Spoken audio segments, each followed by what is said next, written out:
Hallo ihr liebe Leute, hier ist wieder der Yankee mit Let's Play Gothic auf Pelzig. So ein kryptischer Gewitter im Hintergrund. Aber jetzt mag ich erst einmal in die Einstellungen nochmal gehen, was die Audiosache angeht.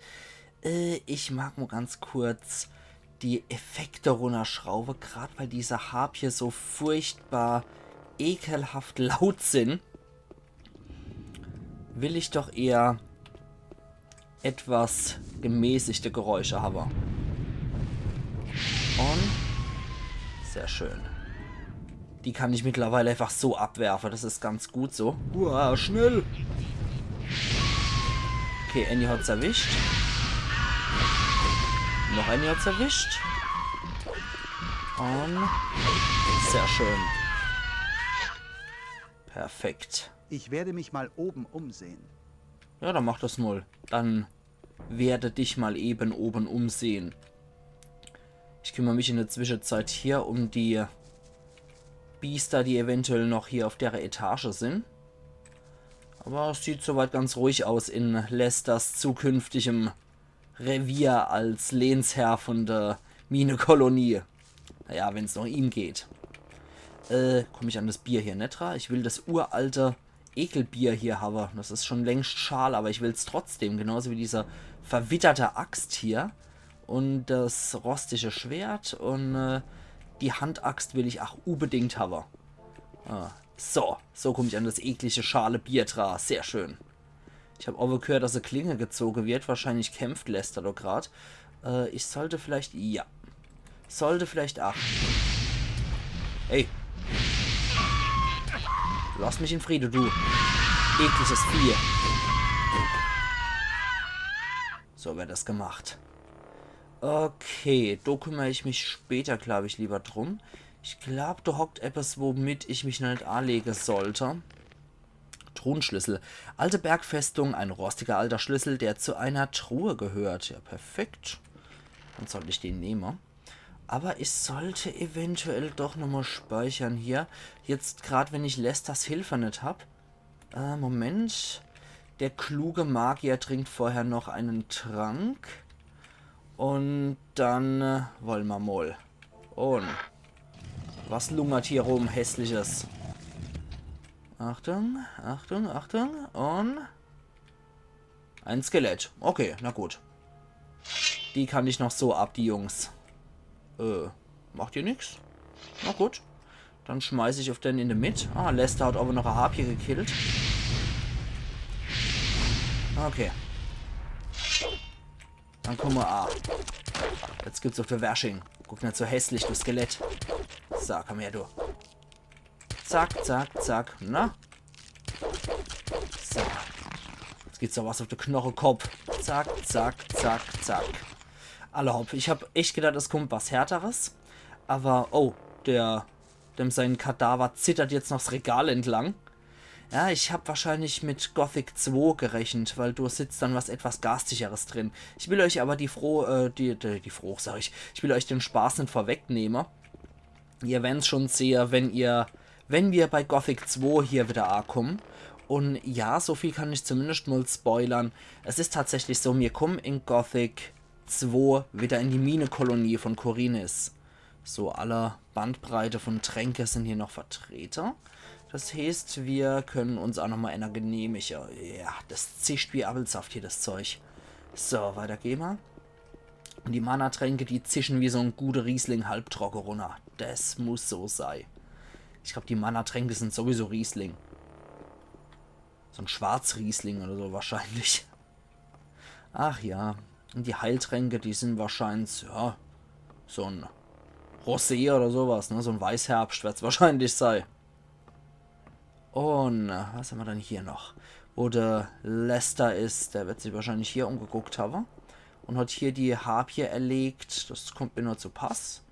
So, was haben wir dann hier, du Gewitterbutze, hm? Na, wie sieht's aus? Hast du schon was gefunden? Die Truhe da vorne ist verschlossen. Vielleicht gibt es irgendwo in dieser Festung einen Schlüssel. Ja. Gibt es irgendwelche Hinweise auf die Urkunde? Nein, bisher noch nicht. Hast du schon in der Bibliothek nachgesehen? Habe ich, aber ich will mich erstmal hier umgucken, mein lieber Freund. Deswegen wird hier erstmal nochmal gespeichert. Und wir gucken uns hier nochmal um. Dass hier noch ein paar Quähix rumhängen. Ja, da sind sie schon, die Quähix. Geh fort. Geh weg, du hässlicher Freak. Lester, Hilfe.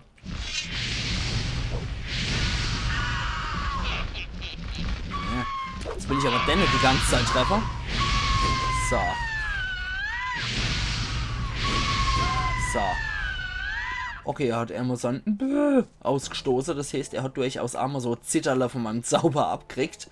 Aber das ist nicht weiter schlimm, die Sache. Er steht hier noch. So, was sagt hier? Noch ein paar Knirhihix. Ich hasse Harpier.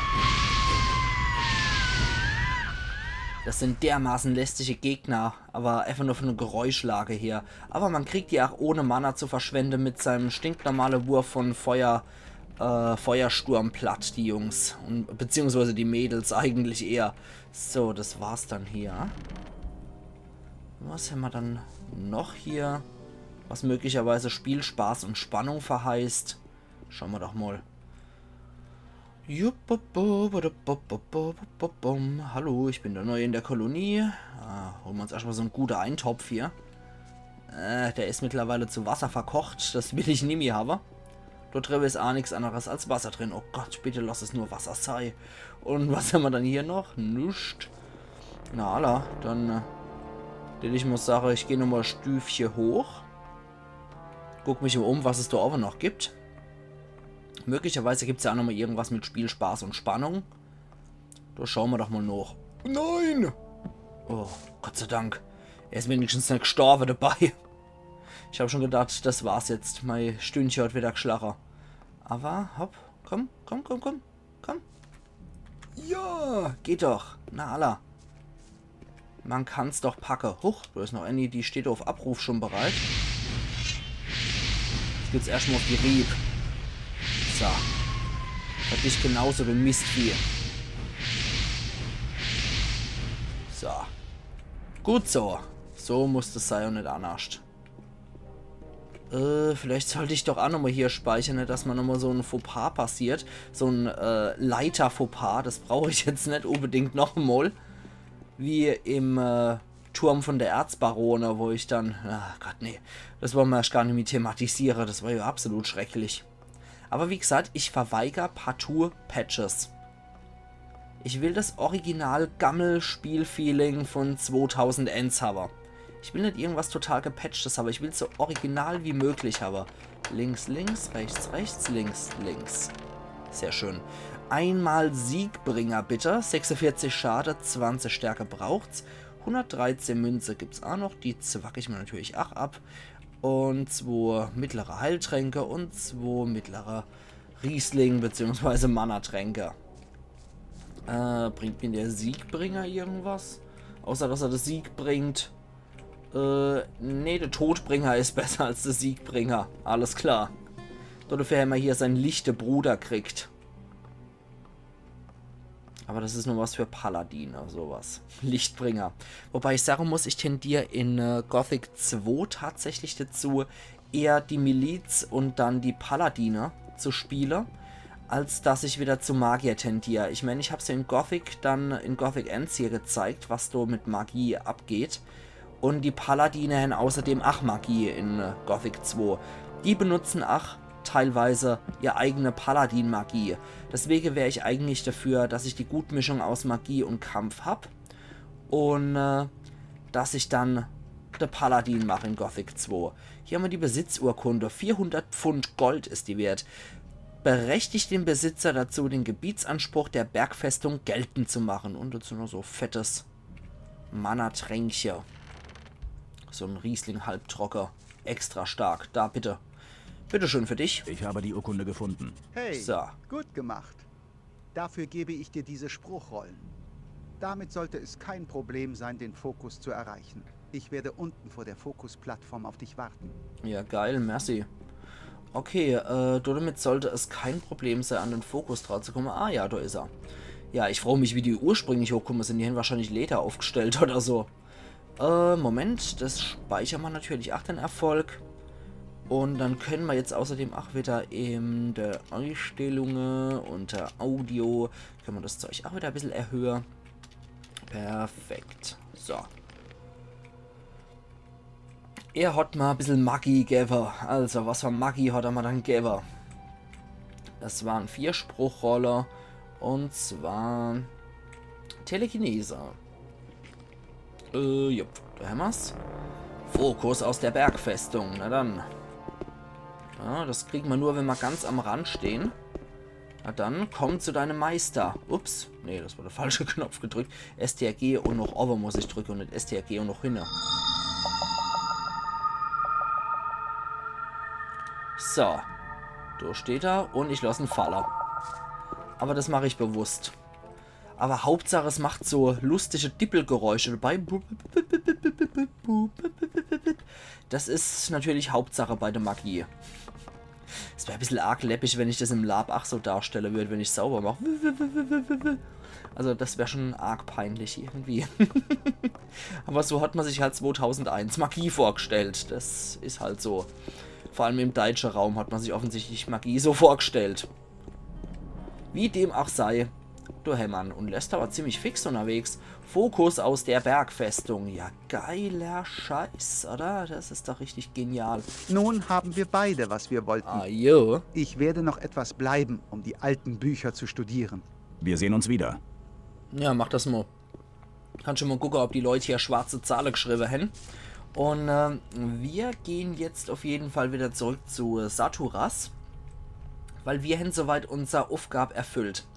Im alten Lager habe ich glücklicherweise auch alles gemacht, was ich machen wollte. Ich habe von Choristo alles gelernt, was ich wollte. Und ja, dann machen wir das so. Teleport Wassermagier. Und dann gilt's. So, jetzt kommen wir zum Bereich der Story, wo wir erstmal nie zurückgehen können. Moment, Heilung? Feuerregen, das wollte ich doch gar nicht. Feuersturm, das ist doch hier mein Ding. So, deswegen sollte ich hier dringendst speichern, weil ab hier gibt's keinen Weg zurück mehr. So, Saturas, altes Haus. Magie zu Ehren. Aber hallo. Ja, ich habe sogar beide dabei. Bitteschön. Ich habe in der Trollschlucht einen Fokus gefunden. Unglaublich. Nun haben wir schon 3500 Erfahrung. insgesamt 4 Fokussteine. Nur noch ein einziger fehlt uns. Dann haben wir alle ursprünglichen Steine in unserem Besitz. Du hast unserer Gemeinschaft schon jetzt sehr viel Ehre erwiesen.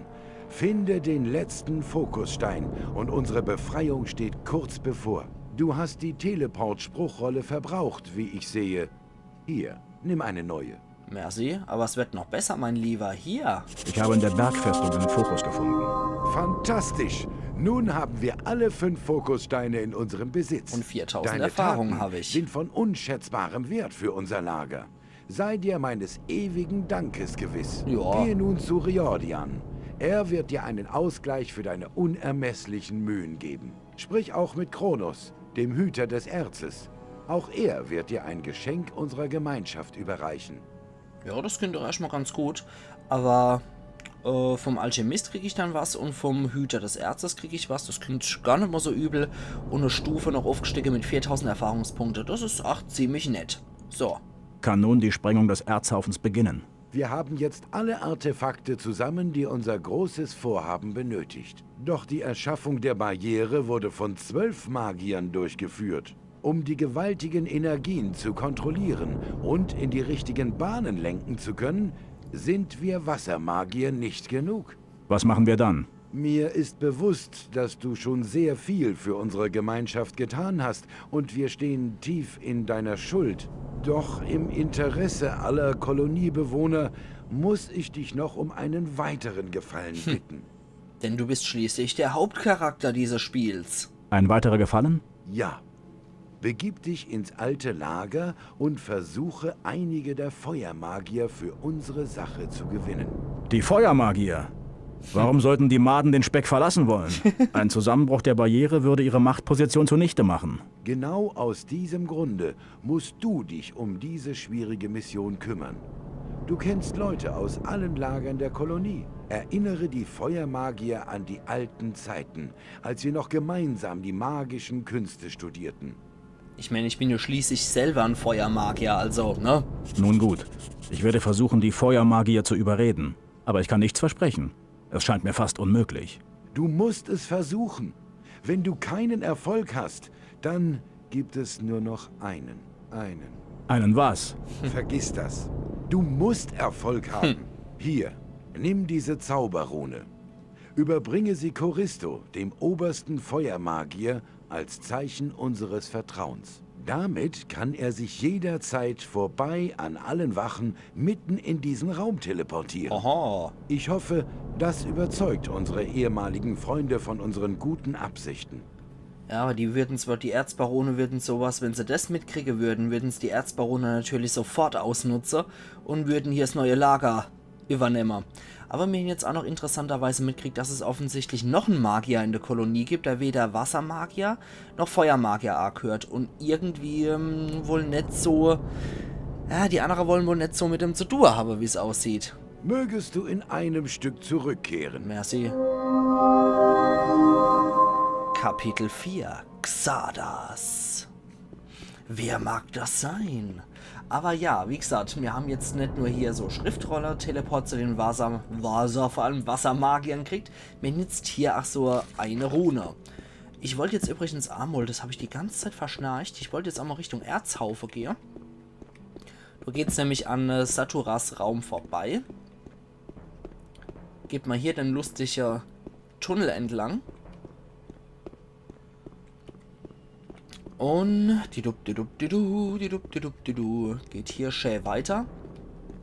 Hier über die Brücke. Ja, nennen wir es mal freundlicherweise Brücke. Da ohne geht es in irgendwelche hässliche Untieferei. Da will kein Mensch hier. Und hier kommt man immer noch durch. Und hier liegen auch schon ein paar einzelne Erzbrocken rum, die ich mal natürlich gleich nehme. Und Servus, da ist noch mal was. Da steht noch ein Söldner. Hallo. Hi. Ich gebe da mal ein bisschen Sumpfkraut, einfach weil du unten stehst. Willst du etwas Sumpfkraut? Gib her. Hier, 10 Erz. Wenn du wieder mal was hast, du weißt Bescheid. Natürlich. Aber dir habe ich jetzt nur speziell was gegeben, weil du halt hier, ne, direkt am Erzhaufen stehst, mein Lieber. So. Ich mache da mal so ein bisschen Selbstbedienung. Und Gewitter erleidet. Das sieht ja auch richtig geil aus, oder? Ist zwar etwas billig gemacht mit einer Glitzer-Animation hier. Aber so what. Wir nehmen natürlich nochmal einen Erzbrocken mit, was wir kriegen können. Sind ein paar schöne, saftige Brocken auch dabei. Also zumindest ein große, saftige Brocke war hier auch mit dabei. Also wenn, dann nehme ich mir natürlich an Erzbrocken noch, was ich kriegen kann. Immerhin ist es hier ziemlich was wert, das Zeug. Und Khorinis Erz ist auch in der Außenwelt extrem viel wert. Ich glaube, wie gesagt, so ein Brocke Khorinis Erz ist 100 bis 500 Goldmünze oder so draußen wert. Ist auf jeden Fall ordentlich was. Und mit unserer, wie viel haben wir dann? 6.178 Erzbrocke, die wir haben, wären wir dort draußen in Khorinis Stadt definitiv ein Millionär. Anders kann man es gar nicht sagen. Da wären wir wahrscheinlich mehr als jeder Erzbaron. Also da wären wir mit so einer Menge, wären wir wahrscheinlich ein Erzbaron draußen und hätten dort Unmenge viel Kohle, die wir damit schöpfen könnten. So, aber genug von Reichtum und hohem Status geträumt. Jetzt geht es erstmal wieder zum Boden der Tatsache zurück und da heißt es dann die Feuermagier auf unserer Seite bringen. Ich meine, wir sind ja wie gesagt selber Feuermagier. Es dürfte uns etwas leichter fallen, als wenn wir jetzt Gardist wären oder als wenn wir jetzt ein Söldner von der Wassermagier wären. Das wäre schon etwas doof. Aber wir sollen uns noch bei 2 Leuten hier melden. Bei Riordian sollen wir uns Sei melden. gegrüßt. Servus. Belohnung? Saturas sagt, du hättest eine Belohnung für mich. Ah, komm näher, komm näher. Unser spiritueller Führer hat mir von deinen Heldentaten berichtet. Wir alle hier im Lager, ja, in der ganzen Kolonie sind dir zu großem Dank verpflichtet. Nimm dies als einen bescheidenen Ausgleich für all deine Mühen. Mhm. Ja. Schauen wir uns mal die 20 Xöfer A, die er uns gegeben hat. So. Oh, wenn du meinst. Oh. Was haben wir dann gekriegt? Oh, hier haben wir was Tolles gekriegt. Extrakt des Lebens. 10 mehr Lebensenergie. Maximale Lebensenergie plus 10. Extrakt des Geistes. Bonus für maximales Mana plus 10. Gib her, gib her. Trank der Macht. Geschicklichkeits- und Stärkebonus plus 4. Yeah, geil. Das sind aber richtig gute Sachen, von denen könnte man könnt ihr mir sehr gern sehr viel mehr geben. Jetzt sind wir bei einer Stärke von 53. Und bei 60 Lernpunkte. Alter Latz. Na, da haben wir ordentlich was gekriegt. So, aber ich brauche auf jeden Fall ein paar Lernpunkte, damit ich der 5. und der 6. Kreis der Magie noch erlernen kann. Deswegen gehe ich jetzt noch nicht das Zeug ausgeben. Also gehe die Lernpunkte noch nicht so wirklich ausgeben. Hallo, du lustiger Erzmann. Hallo, Kronos. Hoi. Belohnung, genau. Saturas sagte, du hättest eine Belohnung für mich. Ui. Als Hüter des Erzes möchte ich für deine großen Dienste für unser Lager einen kleinen Teil des Erzes in deine Hände geben. Ich hoffe, du hast eine ebenso sinnvolle Verwendung wie wir dafür. Aber hallo. Vielleicht. Naja, noch nicht. Noch nicht. Okay, weiter geht's. So. Und jetzt marschieren wir einfach mal wieder zum alten Lager wieder zurück. Ich denke, das wird auch so meine letzte Amtshandlung hier sein in der Episode, dass ich noch Richtung altes Lager marschiere. Und dann schauen wir mal, was kommt. Zup und zup. So. Okay, also alle Fokusstellen sind abgegeben. So viel ist schon mal im Lot. Hoch. Einst führte ich ein anderes Leben. Ich zählte zu den besten Generälen dieses Landes. Ich habe mein ganzes Leben lang für dieses Land gekämpft. Den Adligen war ich ein Dorn im Auge, denn der König hörte auf meinen Rat. Und sie sahen ihre schmutzigen Geschäfte in Gefahr. Ich habe nicht mit ihrer Hinterhältigkeit gerechnet. Sie haben des Königs Frau benutzt, um mich zu kriegen. Der sinnlose Mord an ihr wurde mir angehängt. König Roba blieb keine Wahl. Meine Verdienste um das Land retteten mich vor dem Strick, aber sie haben mir meine Freiheit genommen. Eines Tages werde ich wieder frei sein. Dann werde ich zurückkehren und ich werde Rache nehmen. Ich werde mich rächen. Jawohl. Okay, aber eigentlich wollte ich der Lebensgeschichte nicht hören. Ich wollte nur Richtung altes Lager wieder gehen, aber okay, jetzt wissen wir auch dem seine Hintergrundgeschichte. Wobei ich auch sagen muss, es ist immer wieder interessant, wenn die Charaktere einfach ein bisschen mehr Tiefe kriegen, indem man ihre Hintergrundgeschichte hört. Gerade bei Lee, mit dem wir jetzt so eigentlich gar nichts zu tun hatten. Gerade bei ihm ist es interessant, dass wenn der einer von der hohen Generäle draußen war, vom König, dass der jetzt zum Söldner war ist. Und nicht nur irgendein Söldner, sondern er ist ja auch gleich der... Entschuldigung. Er ist ja gleich der oberste Söldner vom neuen Lager. Er war derjenige, der mit dem Wassermagier überhaupt erst einen Vertrag geschlossen hat, dass er und die besten Kämpfer aus dem Gebiet die Wassermagier beschützen. Also Lee war nicht nur so klug und fähig, dass er dem Magier Schutz gegen Bezahlung versprochen hat, sondern er ist auch noch derjenige, der wohl zu den besseren Kämpfer gehört und der auch wirklich dringend hier raus will, wenn er den Ausbruchsplan von der neuen Magier unterstützt. Von der neuen Magier, sag ich, vom neuen Lager und der Wassermagier unterstützt. Man muss ja auch dazu sagen, diese Menge Erz, die sammeln die ja schon seit 20 Jahren gibt es die Barriere und ich denke so seit 10 Jahren oder was mindestens, müssen die wohl hier die Mine entdeckt haben und da in Entfernung das neue Lager gebaut haben. Das ist ja schon nicht gerade wenig. Also die sammeln wirklich schon seit mindestens einem Jahrzehnt, würde ich jetzt mal sagen. Und das ist schon eine gewisse Zeit. Also wenn man da drin sitzt, also Lee wird vielleicht auch nicht von Anfang an mit in der Barriere gewesen sein. Weiß man ja alles nicht, wann die reinkommen sind. Und wer zumindest von Anfang an dabei war, ist Gomez. Gomez war ja schon, das haben wir ja schon im alten Lager gesagt gekriegt, Gomez war ja schon im alten Lager, war ja schon, während es noch wirklich eine Gefangenenkolonie war er noch einer von war er die Person, die man am meisten gefürchtet hat. Und der von der Gefangenen noch am meisten zur Sache gehabt hat. So, jetzt mache ich hier gerade noch meinen dritten Speicherpunkt. Und wer ist denn hier? Scorpio. Hey, keine Angst, Mann. Komm mal rüber. Was ist denn los? Alles klar? Alles klar bei dir? Ich habe mich hierher verzogen. Für den Mist, den die Gardisten gerade abziehen, habe ich nichts übrig. Aber ich habe mir ein paar gute Stücke aus der Waffenkammer mitgenommen. Wenn du eine Waffe brauchst, sag mir Bescheid. Was haben sie dann abgezogen? Das könnten wir eventuell noch lernen, ne? Zeig mir deine Ware. Aber offensichtlich ist der gute Scorpio aus dem alten Lager raus und irgendeinen Mist müssen die Gardisten abgezogen haben. Klingt ja etwas skurril, das Ganze. Schauen wir mal, was das ist, aber das erfahren wir erst morgen. Muhahaha.